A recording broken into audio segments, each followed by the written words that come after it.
Hi everyone! So for today's video, I'm going to teach you how you can easily cancel your CapCut subscription on your PC.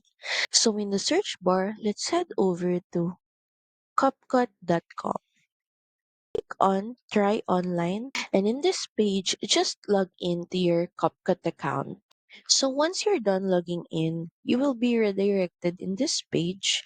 Just go to your profile, then click on Settings.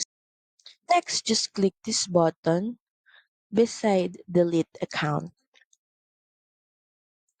Then just click on Delete. In that way, all your existing subscriptions from CapCut will also be deleted. So that's pretty much it. Thank you very much for watching this video.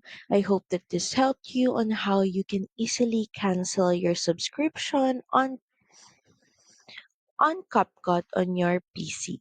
Please don't forget to like, share, and subscribe to the channel, and I will see you again on the next one.